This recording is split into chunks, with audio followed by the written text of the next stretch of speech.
Welcome to the 59th episode of the Wine Ghost podcast. Today you get to listen to some of the secrets behind one of the most celebrated wines in the Southern Hemisphere.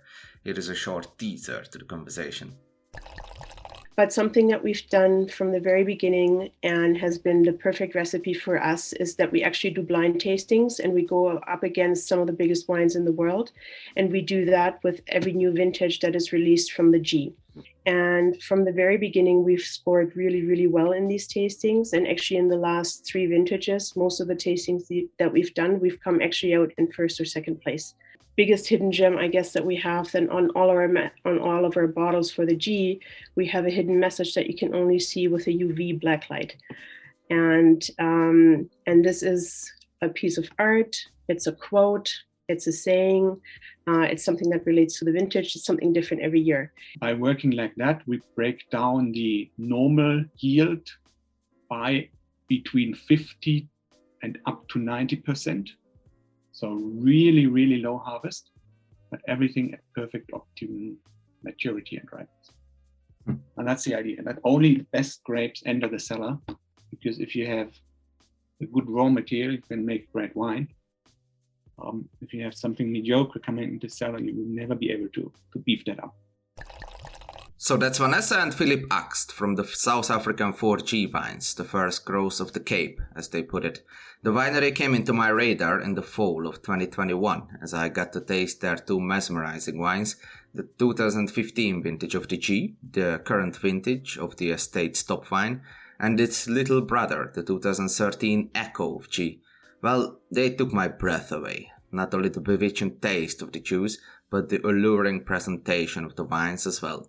You can read my tasting notes under my Instagram post from last September. After that, I was keen to talk to the masterminds behind this captivating venture, and so we could finally schedule this episode this January. So please enjoy our conversation with Vanessa and Philipp from the 4G vines.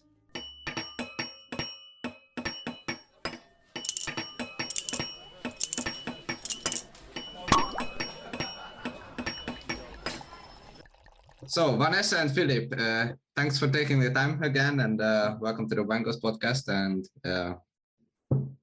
good to see you here. Thank you so much for having us. It's really nice to be here. Yeah, we're happy to be featured. Thank you. So, right now you are in Switzerland, right? Yes, going to South Africa very soon. Next week. Harvest is not really around the corner, but because we're a bit late this season. But in the next 3-4 weeks, it's getting very, very busy. So we have to be there. Wow, nice. Because we are talking at the 28th of January. So if you are not so familiar maybe with viticulture, I mean, the listeners, the winery comes from South Africa, or a base in South Africa, where actually the growing season is exactly the opposite as in the northern hemisphere. So what was the idea actually that you're gonna establish maybe the best winery of South Africa? So I got to that idea like the virgin to the child, if to say so. I'm not a professional winemaker or sommelier or anything like that. I come from consulting background, but I always was a wine lover already in my student times.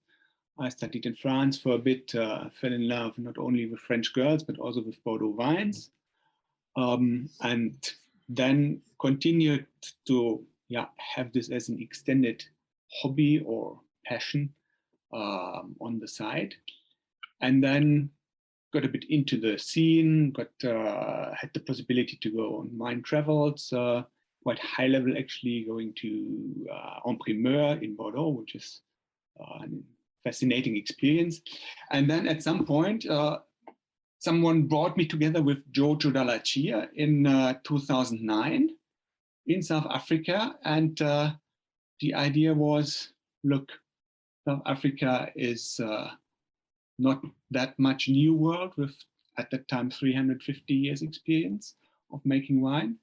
But what still was missing at the time was a wine on the global top level. And we just said very bluntly, okay, nobody's done that before, so we're going to make that. And that's how I came to it. And then suddenly I'm in it, and 10 years later, we are quite we have quite achieved something. Did you fall in love with the country first, or rather the grape varieties that are particular there or popular there? So I knew South Africa before.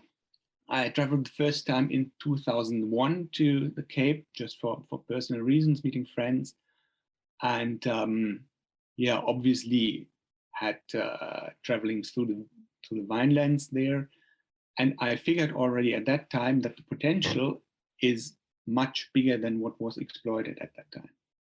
So falling in love with or like discovering an opportunity that was there, but also falling in love with the country, because if you've ever been there, anybody who's been there will agree that South Africa is just mind-blowingly fascinating as a country. It's impossible to not fall in love with South Africa. The people, the country, the traditions, everything about South Africa is very, very special. And how would you maybe summarize it, the vibe there, so to say, maybe also from a winemaker's perspective?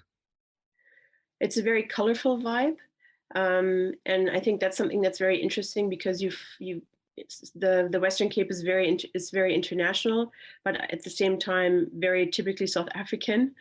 So it's a really beautiful cultural international mix that you can find there. But what makes it extra special is the terroir in South Africa, because you have so many different microclimates in a very small, dense area, which makes the wine so unique, and you can't find that anywhere else in the world. And that's one of the things from the winemaking perspective makes it extremely special. And the nature is just beyond beautiful. Very, very different in all kinds, very lush. The point that always strikes me is, like, people say mankind's birthplace was in Africa. And if you go there and drive through the winelands and you see these mountains raising up 1,500 meters from the sea, something vibrates in you as a human being. It feels like coming home to a place you belong. Like you belong there, yeah, exactly. It just like pulls at all your inner heartstrings in a really good way. Wow, Vanessa, you work in marketing, right? So it was a really nice also marketing slogan, or maybe touristic. Yeah. No, but actually just a really true sentiment, because actually I used to live in Nigeria, which is very, very different than South Africa. And when Philipp first brought me to South Africa, now more than 8 years ago, and as soon as I stepped off the plane, everything from the light to the people greeting you to driving through Cape Town to drive out to the vinelands, everything was instantly magical. And the great thing about South Africa, from a nature perspective, around every corner that you drive, you find something new that's more beautiful than the last thing that you just saw. And it feels like the country has a new beautiful surprise for you around every corner that you come. And that's really, really nice. And that's not something necessarily that you find everywhere, because it's so diverse, and that makes it really special. Wow. And when did the winery take off, so to say, Philipp, or when was it really started? Yeah, so as I said, 2009 I arrived there, and that was just before harvest, like six weeks to go. So we decided to make a test vintage, so to say, vintage 0, just to check what is the potential with existing grapes from the vines that has been selected by Giorgio Lalaccia. And as this test vintage turned out very well, like a proof of concept for what we wanted to do, we really started in 2010 with our first official vintage, and everything from scratch, completely set up. So own vineyards, own winery, own people, the whole concept, the whole idea.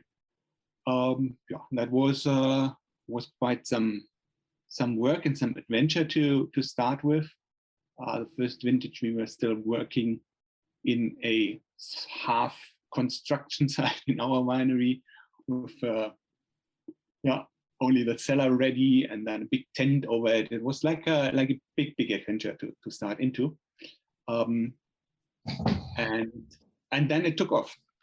I imagine that in South Africa, the wine maps are not so detailed as, for example, in Burgundy. So it's not so classified and not so well known, maybe, or not as well associated with certain great wines or with great terroir, right? If you go there, who can you ask maybe that which land is worth buying, or how do you start looking for good terroir in the South Africa? Luckily, I had Giorgio on the ground, who has been working there about 40 years as winemaker for Meticulous estate, one of the oldest 5 estates in South Africa. And then after he retired, he was ready for this next adventure. So he knew quite a bit, but mainly around Stellenbosch, which was his home place. But we wanted to explore also other areas around. So we were looking for experts in the extended Western Cape areas, up to the Swartland in the north, and down to almost Hemel and Ade in the southeast of the Cape. And then going around ourselves. So we would be checking the recommendations we've been given, would then do analysis of the vineyards, of the soil, do satellite imagery, and whatever you can get to really identify, is this plot something really special and really top. And then we do what is usual in South Africa. So we go to the owner and say, listen, good man, we want to buy some grapes from you. Because that's like everybody does that left and right, like in Napa Valley as well. And then chap would say, sure, no problem. What do you want? What's interesting? And I'd go and say, look at that vineyard that you have here, the rows 5, 6, and 7. Because that's a sweet spot from soil, the water resources, the sunlight, wind constitutions, what's growing around, etc., etc. So he's done, okay, that is like maybe just like nothing almost. Are you still going to pay for that, or just the playground that you want to have there? And we say, no, we pay more than normal under one condition: you don't touch that anymore. So he's like, more money, less work, and then we start working. And we have a viticulture program that is like super extreme, taking some of the best Bordeaux programs that we broken down to what do you do in terms of hours per plant in every step along the whole growth and viticulture cycle. Took that timing by 3, and this is what we are doing. So in comparison to what anybody else in South Africa puts on workload in the vineyards, we are beyond. It's crazy. And that was funny in the beginning, because then the vineyard owners would come back, and just before harvest, when things were looking extremely different than normal, they were asking, what's going on in my vineyard? Is that legal, what you're doing? Is that any pharmaceutical experiments? What? So we said, just making quality wine. Have a look. And that's basically the core. I wouldn't say secret, because it's no secret processes. It's all well known and scientific processes from Bordeaux that we apply. But that's the core of what we do in the vineyard and how we get our good quality. And by working like that, we break down the normal yield by between 50 and up to 90%. So really, really low harvest, but everything at perfect optimum maturity and ripeness. And that's the idea, that only the best grapes enter the cellar, because if you have a good raw material, you can make great wine. If you have something mediocre coming into the cellar, you will never be able to beef that up. And if I remember well, that you sort also the grapes at least 3 times, if I remember correctly, right? Yeah. Yes, we everything triple is hand sort. sorted? We triple sort everything by hand in the cellar. Oh. And then how much do you harvest on a grape, or what is the average yield, if you could say so? Breaking down on the surface is difficult because as we only have these rows, the surface calculation is not easy as well. We also deselect single vines in the row, so we don't harvest from the complete row. If there's something that is like not growing nicely, infected, overaged, or whatever, we don't take that. But I would estimate we are on par with the top wines from Bordeaux. Like if you look at Cheval Blanc or Ozon, what they harvest, what their yield is more or less what we also get. So the total production that we have is super tiny. We are doing between 15 and 20,000 bottles per year. Much smaller than colleagues from Bordeaux, much smaller than any fine wine in the world that I know. And that gives two different wines. And was it always the idea to do only Bordeaux blends, or did you want to maybe quote unquote experiment with more traditional kind of local varieties? I mean, Chenin Blanc or Pinotage. So actually our Bordeaux blend is not or let's say it's a historical Bordeaux blend because we're including Syrah, quite a portion of Syrah, what has been done in Bordeaux about 200 years ago. We figured that especially Cabernet Sauvignon with a very elegant structure,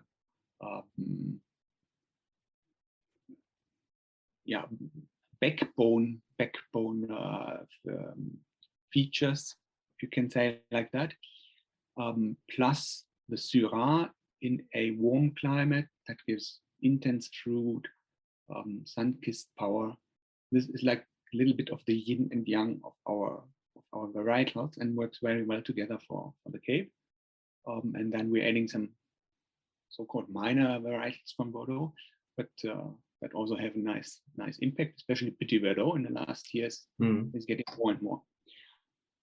We explicitly did not want to look for Pinotage because that is something specific for South Africa that has its own place, and it wouldn't work in an international fine wine blend as we do. And as you talked about Chenin, we are thinking about white wine, yes. That'll be probably the next step when we can grow a little bit. Our cellar is so small, there's literally no possibility to fit in another bottle of anything that's not red. And can you talk a little bit about your terroir, so to say, or where are your parcels located? Because I think you have more than 20 parcels all around, right? Very big, the grapes. It's over 20 parcels. They are located in a perimeter of about 200 kilometers from our winery, going from the Swartland in the north, where you have terroir that is very dry inland, sandy soils, heat. So if you go there, it feels almost like you're in the Australian desert.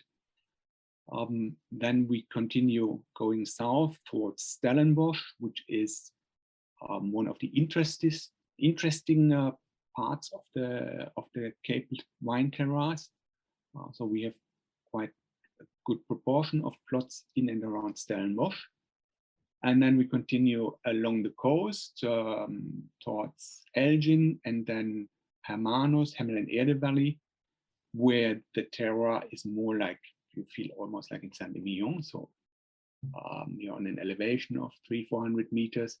The sea is you can almost throw a stone. It's like 3-4 kilometers to the sea. Cooler winds, much more rainfall over the season. So in this relatively small area, you really have terroirs, micro terroirs that are extremely different. And that's the beauty of the Western Cape. So we can combine very different aromatics, very different profiles to make a wine that has a complexity that you won't find anywhere else if you work in such a region.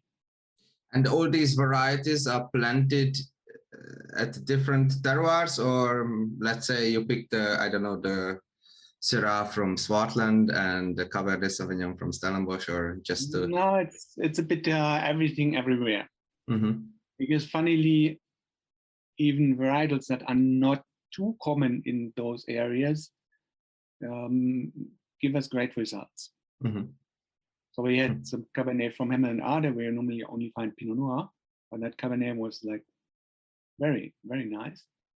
And we also have some Syrah from Stellenbosch, which is not too usual. But then we're going on a different elevation. I think there is a certain probably historic reason why you have portions with specific varietals. Maybe also for the marketing of a region, which makes it easier. But there is no reason why you can't go with the one there and the other one here. Please talk a little bit about the name, the choice of the name, because if it's not so obvious, it's 4 Gs. Where does the name come from? And why did you choose this name? As easy as it sounds, we were 4 people when we started in 2009, and we all had a G in our name. That was a common denominator. And as you know, if you make a new wine, there are tens of thousands of wines out in the world and many, many names. And finding a name that transports something that has a meaning and is not yet registered or taken or branded as such is almost impossible. So we thought we're doing everything different, so let's also do the name different, and let's call the whole thing 4G, because we are the 4Gs. Now I'm the last G standing. However, our new everybody who's coming in the company now has a G almost, and except for me, except my wife. I'm the only one without a G. And then that's why the wine also was named only G, and that's a name that you don't forget, because coming into the market with something new, first you have to be recognized. So if people drink that wine that is called G, next day they still know it was called G, because it's so easy. And then we actually have customers who do philosophy around the G. I think, what is the G for me? What is the G meaning? Is it grace? Is it gloriousness? Is it whatever? Actually, many customers have a G in their name, and they say, "Listen, this is my wine. No? I am called George, and this is my new wine." And this is quite funny, because we get these feedbacks from every now and then. So the first wine is called G.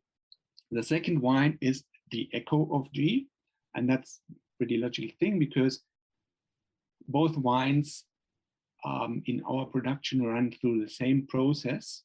So the differences in the end is only in the barrel deselection.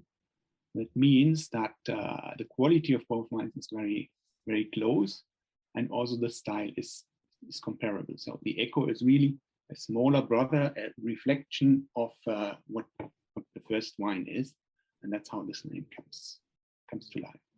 So please talk a little bit about these 2 wines. And what are the actual vintages, and how long is how is the vinification? What are the exact varieties? What are maybe how would you describe maybe the tasting profile? Current vintages, we are releasing the wines pretty late in comparison. So we have the G 2015, that is our current vintage on the market. 2016 is already in preparation and will come in the next couple of months.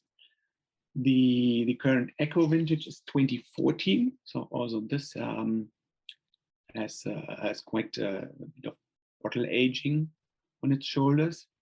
The profile is for both wines comparable from the tasting profile. The G obviously is the more bold wine, the more powerful, intense, also with a higher aging potential. And with aging potential, we are talking about decades, not years. So the G is meant to last 30, 40, 50 years. And the Echo something 15 or 20. Everything to be confirmed in the time, because the first vintage is only 10 years ago. But what we see when we do vertical tastings is that these wines are still in their youth and beautifully evolving. So we seem to be on the right track there. Maybe Vanessa, from the marketing standpoint, how could you maybe, or how did you make this wine, so to say, special or stand alone in the market? Or how could you maybe bring such a wine, such a value basically into the market with such a price tag, because we are not talking about a 30 euro wine. So it's can also compete not only with quality but also with price, with great Bordeaux, I would say. So how can you make awareness for such a wine, and also maybe acceptance, and how could you maybe emphasize this great value?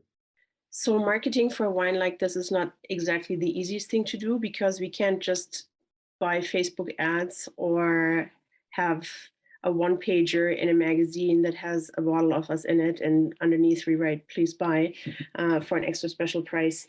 So you really need to think about who your audience is and where you want to sell. So for us, actually the best marketing is word of mouth. Something that works really well for us, because actually our existing clients are our greatest multiplicators that we have. But something that we've done from the very beginning and has been the perfect recipe for us is that we actually do blind tastings, and we go up against some of the biggest wines in the world.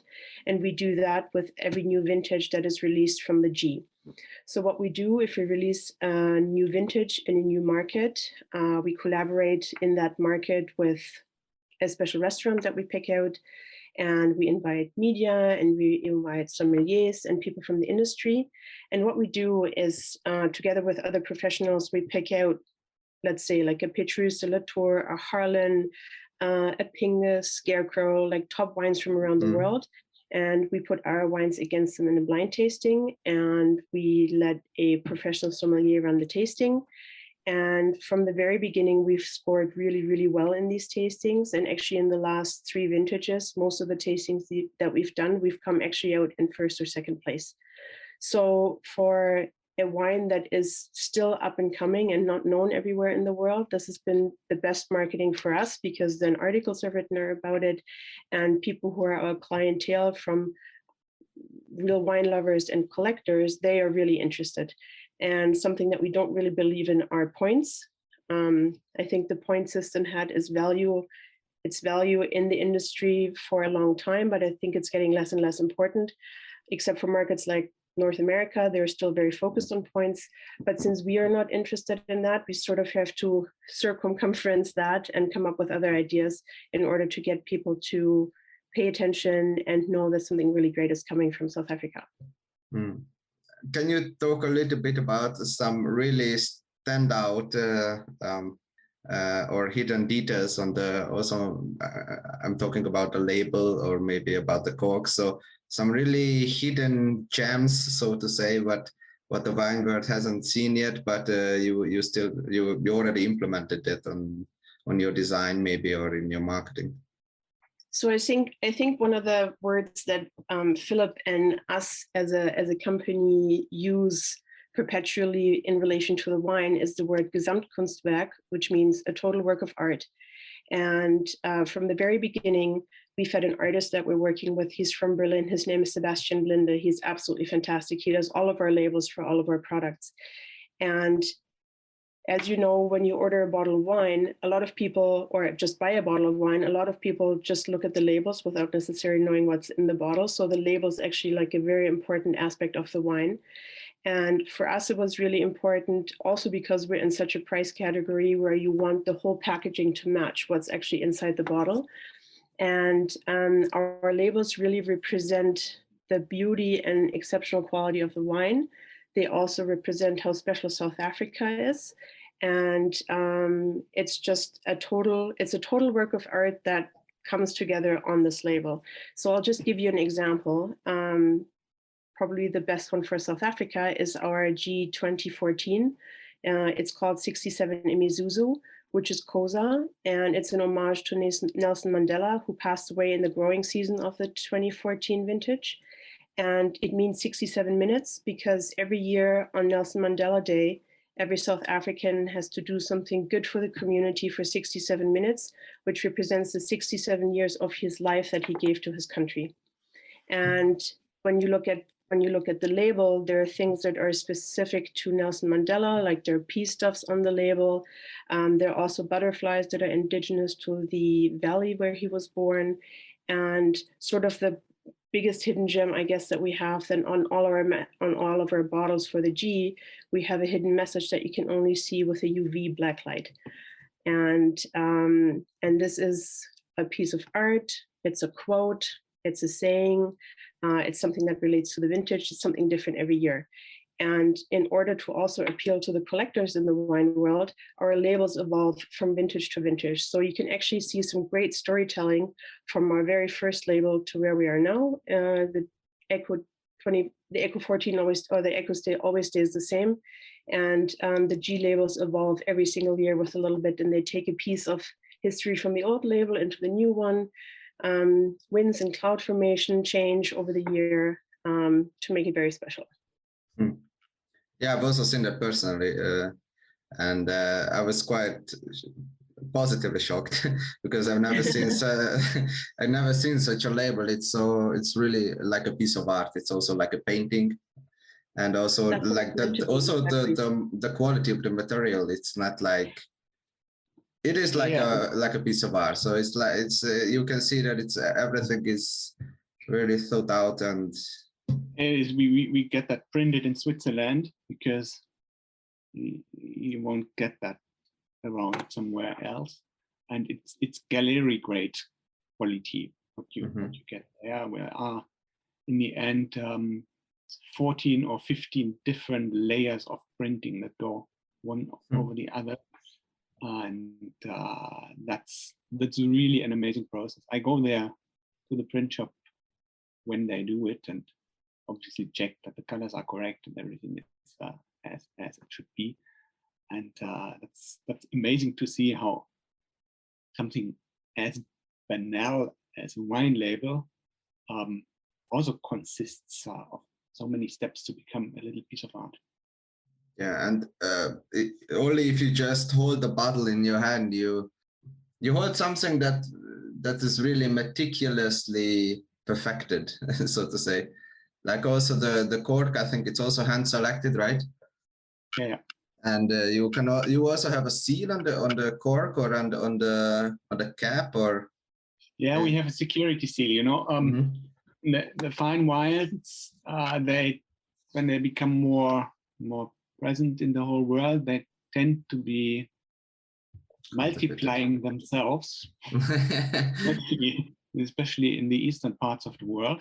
And then suddenly you figure that there are 100,000 bottles of a wine in the market that only produce 20,000. So from the beginning, we added this security seal to prove authenticity of the wine. So that goes over the bottleneck with the cork.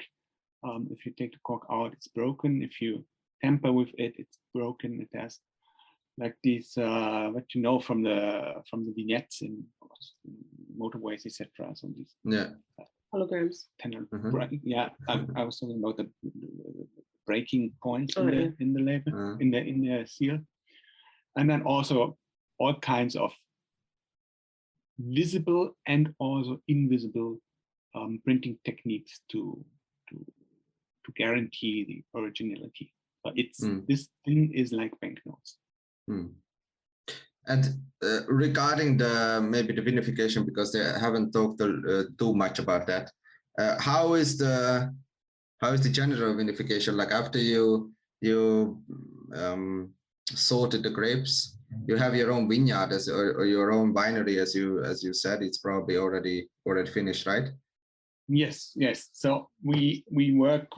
We do gentle manual crushing for the grapes, and then the fermentation either happens in stainless steel tanks that we have designed on our own, or directly in the barrel for the smaller batches with the Vinification intégrale concept. That's a method that has been discovered, invented, evolved like 30 years ago in Bordeaux, and is now used by, I'd say, about 250, 300 wineries in the world. So it's not very common because it's extremely work intensive and expensive. But sorry, I know what it means, but can you maybe tell the listeners, if they don't know that, what exactly, or can you unfold that a little bit? What does that mean? So you put the grapes directly in the barrel for the fermentation. You can insert a heating tube as well to the barrel, so you can control the temperature, which is very important for fermenting. You have to keep plus minus half degree or 1 degree temperature to properly ferment. And then these barrels are lying on little rollers, so you can also turn the barrel around to break up the cap and mix the content with the intention that the extraction from the skins really takes place in an intense way. And the nice thing about this method of fermentation is that we have, with the early integration of the wood tannins into the wine, we are really polishing the tannins, makes them softer, makes them silky, and also taking away the rough edges of the alcohol. So what comes out there is a wine that is much more smooth, even if it's made on a relatively high alcohol and with intense wood. And that's a beautiful basis for the style we are looking for.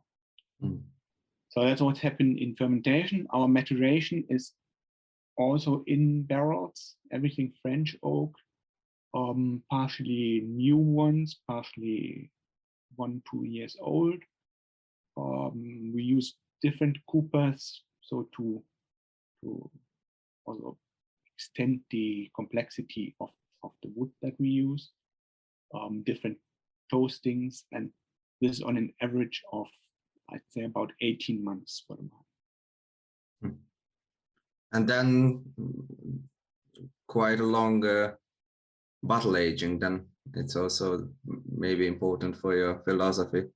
You know, wines that you make with the intention to last 20, 30, 40 years, you would not want to release them after 2 years because they are babies. You don't kill a baby.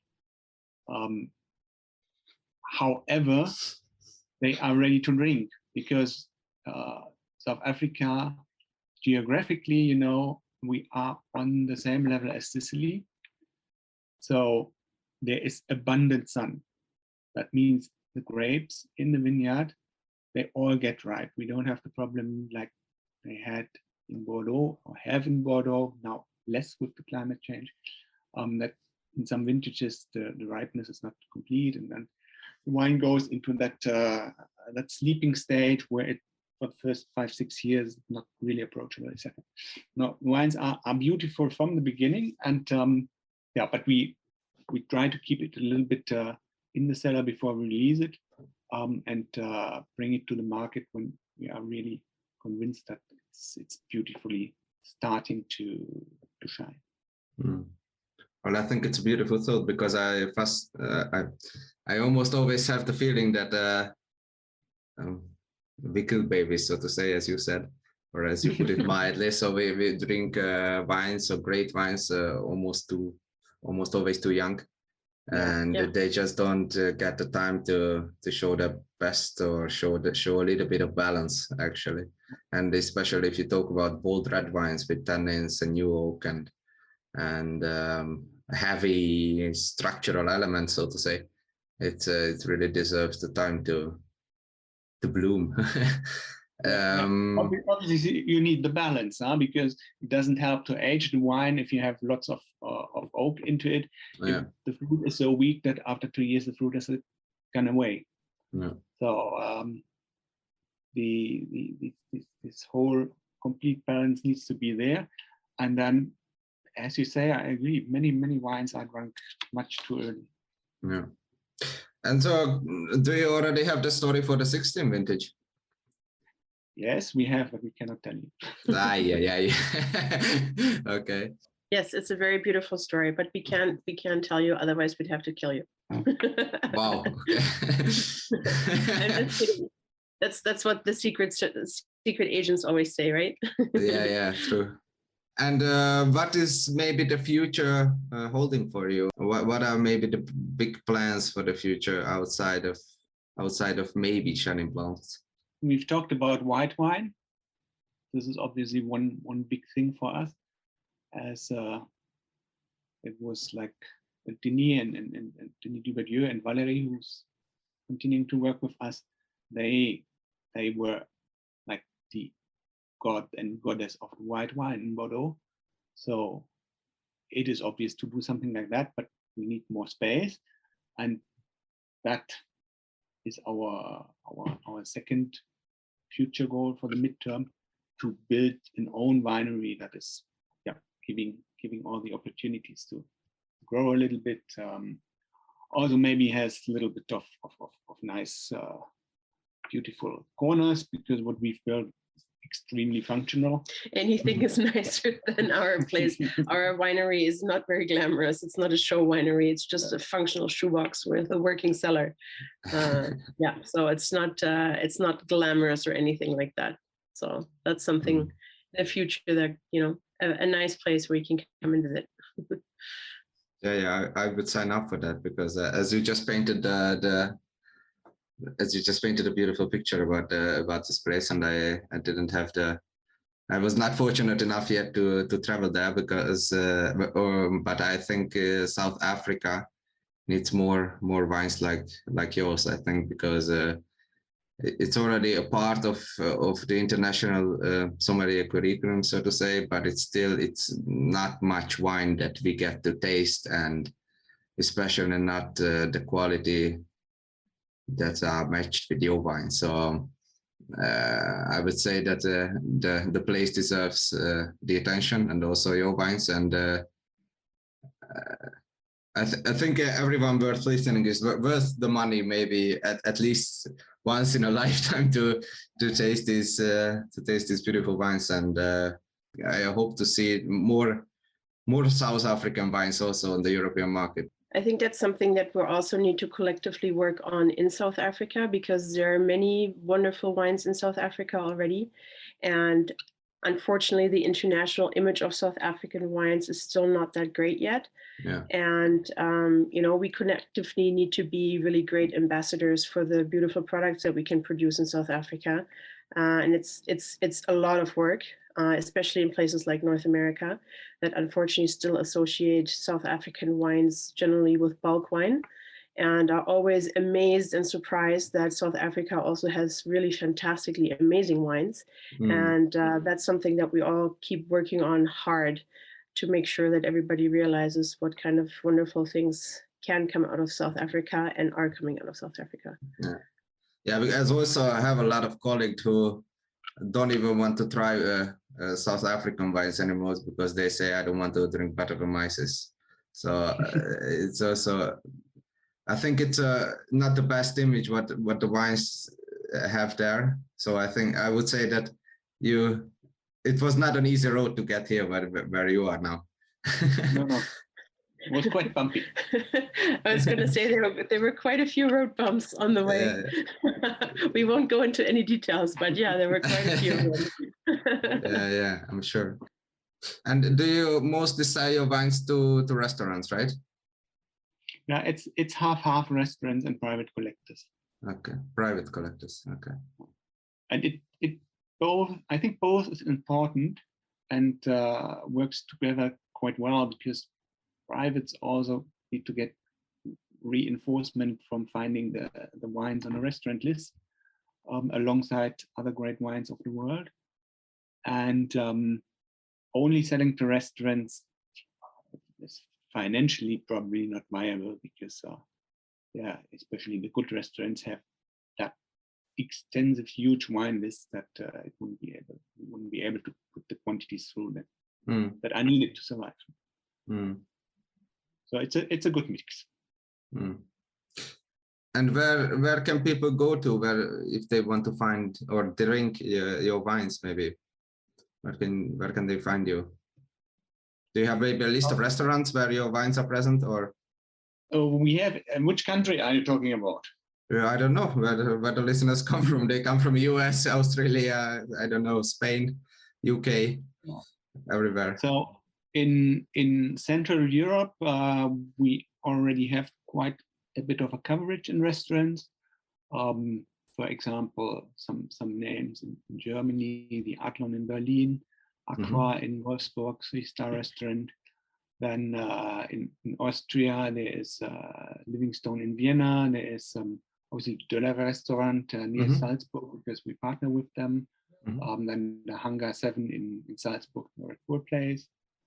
In Switzerland, Borolac in Zurich, Doldergrand in Zurich. In northern Italy, in Bolzano, there's also a restaurant, the name I'm not sure about.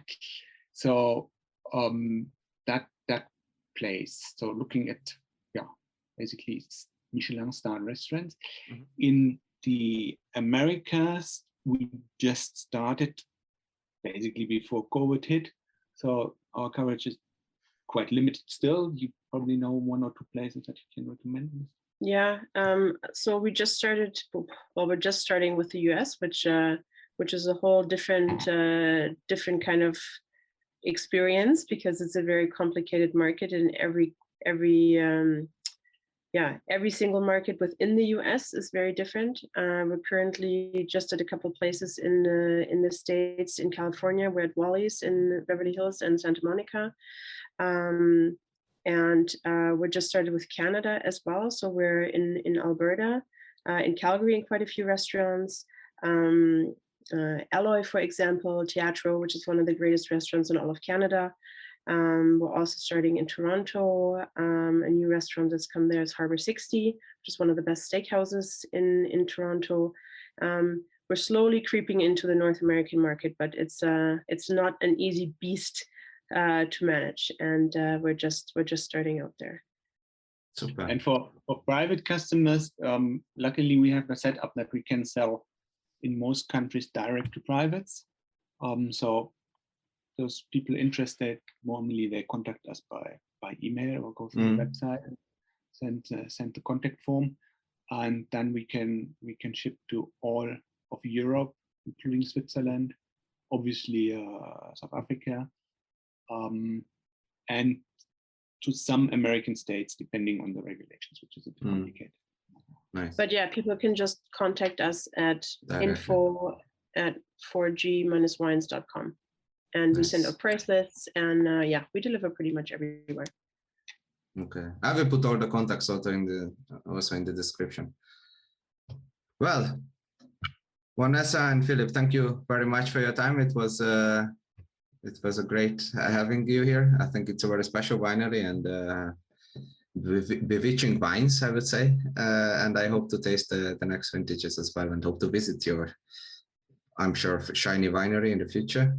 So, so thanks for taking the time, and all the best for the next vintages. Yeah, thank you. Let us know when you come to South Africa, and many thanks for being able to talk to you. It was a pleasure. Yeah, thank you so much for having us, and also for your kind words and giving us the opportunity to talk to you. And the shiny winery won't be built tomorrow, so hopefully you get a chance to come to South Africa before then. You, of course, are more than welcome, and we'll have several glasses of nice wines together. That would be a pleasure. That's the best invitation. Thank you very much. Okay.